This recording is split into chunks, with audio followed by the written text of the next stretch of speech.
देखिए नियम तो यही कहता है कि अगर कोई गवर्नमेंट एम्प्लॉई है तो वो आरएसआर रूल 64 के तहत अवकाश के दौरान कोई अन्य नियोजन स्वीकार कर नहीं सकता।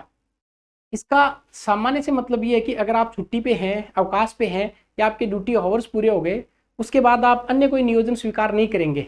पर जनरली ऐसा तो देखते ही हैं कि लगभग गवर्नमेंट एम्प्लॉय कुछ ना कुछ करते रहते हैं। इसके लिए शानदार व्याख्या देखो मैंने आपको बता दी कि 64 ये कहता है कि अवकाश के दौरान आप नियोजन स्वीकार नहीं कर सकते। और अगर आप इस प्रकार का कोई अन्य काम करते हैं तो फिर राज्य सरकार की परमिशन आपको लेनी पड़ेगी।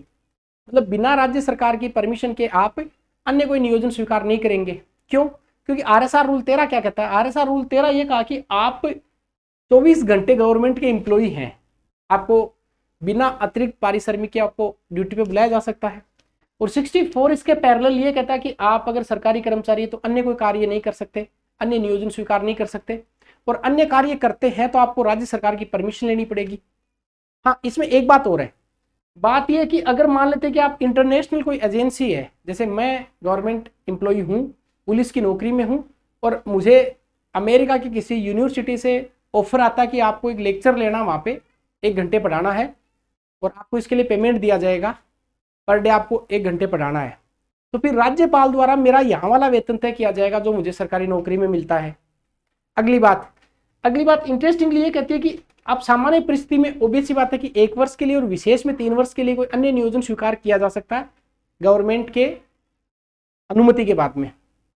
पर हाँ, कुछ लोगों से छूट भी दी गई है कि अगर आप ऐसा कोई काम करते हैं तो वो इस रिजिम में नहीं आता है। लाइक एज अगर आप कोई लिटरेचर का काम करते हैं, साहित्य संस्कृति को बढ़ावा देने के लिए कोई कार्य करते हैं।